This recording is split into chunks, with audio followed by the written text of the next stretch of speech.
হঠাৎ প্ল্যান হলো সবাই মিলে মায়াপুর যাব। আর প্ল্যান হলে আমাদের সেই প্ল্যান আমরা তো পূরণ করে তারপরেই ছাড়ি। তাই সকাল সকাল সবাই মায়াপুরের উদ্দেশ্যে বেরিয়ে গেলাম। রাস্তায় এত সুন্দর মনোরম দৃশ্য দেখতে দেখতে পৌঁছে গেলাম কৃষ্ণনগর সিটি জাংশন। তো ট্রেন থেকে নেমে কিছু খাওয়া দাওয়া করে আমরা 50 টাকা পার হেড দিয়ে টোটো করে বেরিয়ে গেলাম মায়াপুরের উদ্দেশ্যে। তো আমাদের দিদি, বন্ধু, বড় বৌদি, ছোট বৌদি, ছোটদা ও আমরা সবাই মিলে বেরিয়ে পড়লাম মায়াপুরের উদ্দেশ্যে। আর আমাদের দুটো পুচকু তারা তো খুব আনন্দে আমাদের সাথে যাচ্ছিল। আর আমাদের ছোট পুচকু সে সারাক্ষণ চুপ করে বসে বসে শুধু ক্যামেরার দিকে দেখে যাচ্ছিল। টোটো করে যেতে যেতে আশেপাশে সুন্দর মনোরম দৃশ্য দেখে মনটা যেন একদম শান্তিতে জুড়িয়ে গেল।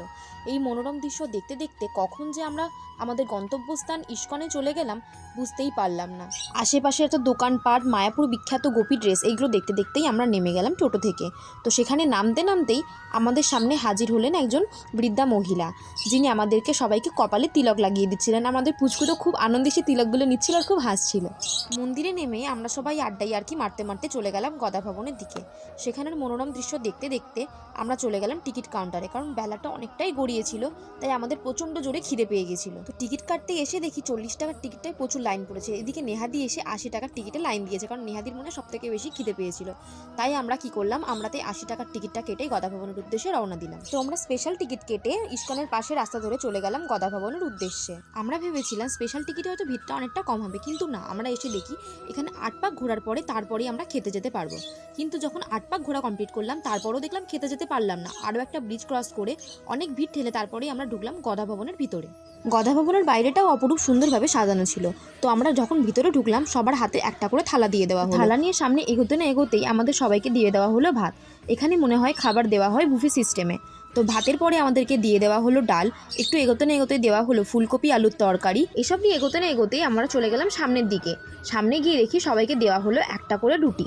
সামনে একটা করে রুটি নেওয়ার পরে আমরা চলে গেলাম আরেকটু সামনে। তো সেখানে গিয়ে দেখলাম সবাইকে দেওয়া হলো পনিরের তরকারি। তো সেখানে আরেকটু সামনে এগোতে থালার মধ্যে দিয়ে দেওয়া হলো একটা করে বাটি, এবং সে বাটি করে দিয়ে দেওয়া হলো পায়েস। তো পায়েস নিয়ে আমরা চলে গেলাম সামনে খাবার উদ্দেশ্যে।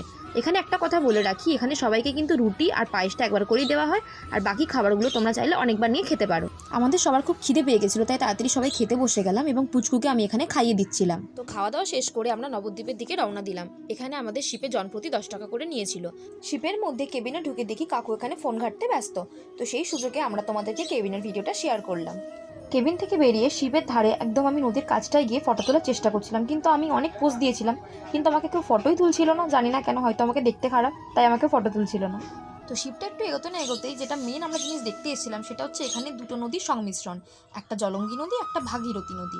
এই দুটো নদীর সংমিশ্রণ একমাত্র নবদ্বীপ নদীতেই দেখা যায়। দুটো নদী আছে, জলঙ্গি আর ভাগীরথী। তো এখানে দূরে দেখতে পাচ্ছ যেটা ডিপ গ্রিন, সেটা হচ্ছে জলঙ্গি নদী, আর যেটা হালকা কালার সেটা হচ্ছে ভাগীরথী নদী। দুটো নদীর সংমিশ্রণ দেখতে এত সুন্দর লাগছে।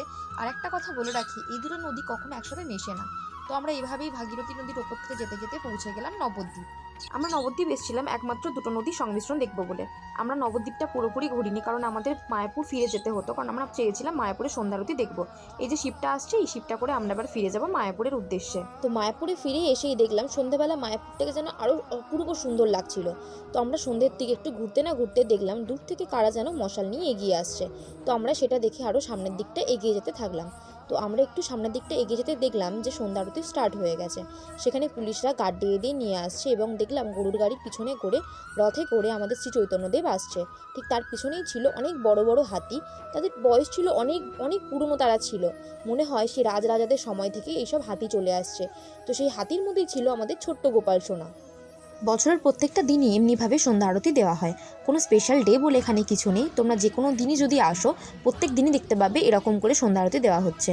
এখানকার ক্ষুদে শিষ্যরা হাতে ফুলের ডালি নিয়ে সবাই শ্রীকৃষ্ণকে আহ্বান করতে করতে এবং হাতির পিঠে করে আমাদের ছোট্ট গোপাল সোনা আসছিল। এরকম ভাগ্য কিন্তু সবার হয় না এটা দেখার। যারা যারা শ্রীকৃষ্ণের ভক্ত তারা অবশ্যই হরে কৃষ্ণ বলে আমাদের কমেন্ট করো। যাত্রা দেখতে দেখতে আমরা মন্দিরের উদ্দেশ্যে একটু এগিয়ে গেলাম। সামনে এগিয়ে দেখলাম এখানে ফুল দিয়ে খুব অসাধারণভাবে রঙ্গোলি তৈরি করা হচ্ছিল। এগুলো দেখতে দেখতে আমরা একটু সামনে গিয়ে দেখলাম এখানে ফরেনার অনেক পর্যটক যারা যারা ছিল সবাই মিলে হরে কৃষ্ণ বলে সবাই মিলে নাচতে শুরু করে দিয়েছে। এগুলো দেখি নিজেদেরকে আর আটকে রাখতে পারলাম না, আমরা সবাই মিলে একসাথে হরে কৃষ্ণ বলে সবাই নাচতে শুরু করলাম। তো এখানে কিছুক্ষণ সময় কাটানোর পর আমরা চলে গেলাম মেইন মন্দিরের দিকে।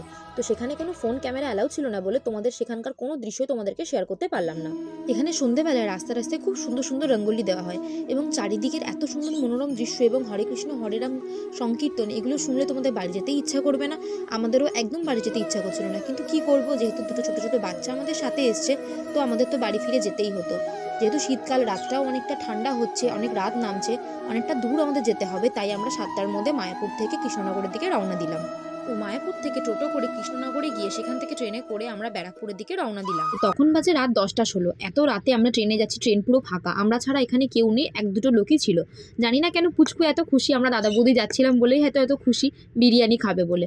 আমরা বাকিরা সবাই খুব টায়ার্ড ছিলাম, কারণ সারাদিন আমরা খুব হাঁটাহাঁটি করেছি এবং খুব ঘুরেছি, তাই আমরা খুব টায়ার্ড ফিল করছিলাম, কিন্তু খিদেটাও প্রচণ্ড জোরেই পেয়েছিল, তাই আমরা দাদা বৌদির দিকে রওনা দিলাম। অবশেষে আমরা আমাদের ডেস্টিনেশন দাদা বৌদি পৌঁছে গেলাম। সেখানে গিয়ে কারোর আর কথা বলার মুড ছিল না, সবাই শুধু ভাবছিল কতক্ষণে আমরা দাদা বৌদির বিরিয়ানি খাবো। তো সেখানে গিয়ে আমরা 4 প্লেট মাটন বিরিয়ানি, চিকেন দো পেঁয়াজা, চিকেন লাবাবদার আর চিকেন রেজালা অর্ডার দিয়ে ফেললাম। এরপরে সাথে সাথেই চলে এলো মাটন বিরিয়ানি। তো ওয়েটার দাদা এখানে এসে আমার বড় বৌদিকে, ঈশানকে সবাইকে সার্ভ করতে আরম্ভ করলো। আমি শুধু ভাবছিলাম আমাকে কখন সার্ভ করবে, কারণ আমার প্রচণ্ড খিদে পেয়েছিল। ভাবতে না ভাবতেই ওয়েটার দাদা আমাকে সার্ভ করতে স্টার্ট করলো। আমি শুধু ভাবছিলাম কখন শুধু হাঁড়িটা তুললেই আমি খাওয়া স্টার্ট করবো। তো তোলার সাথে সাথে আমি খাওয়া স্টার্ট করে দিলাম। তো খেতে না খেতেই ওয়েটার দাদা নিয়ে চলে এলো কারি চিকেন। যদিও বা কারি চিকেনটা আমাদের ছিল না, ভুল করে ওয়েটার দাদা আমাদেরকে কারি চিকেনটা দিয়ে দিয়েছিল। তো আমাদের কারি চিকেন এক্সচেঞ্জ করে আমাদেরকে লাবাবদার দিল আর ওদেরকে কারি চিকেন দিয়ে দিল। এই সময় কারোরই ফটো তোলার কোনো ইচ্ছে ছিল না, কারণ তো সবার প্রচণ্ড জোরে খিদে পেয়েছিল। একমাত্র নেহা দিদিরই ফটো তোলার খুব ইচ্ছে ছিল, কারণ নেহা দিদি সবার থেকে জেলে জেলে সবার আগে খেয়ে নিয়েছে। তো আমাদের খাওয়া দাওয়া চলতে থাকবে। তোমাদের যদি ভিডিওটা ভালো লাগে অবশ্যই ফেসবুক থেকে দেখলে আমাদের ফলো করো, ইউটিউব থেকে দেখলে আমাদের সাবস্ক্রাইব করো, আর লাইক করো, আর কমেন্টে অবশ্যই হরে কৃষ্ণ লিখতে কিন্তু ভুলো না। দেখা হবে পরের ভিডিও।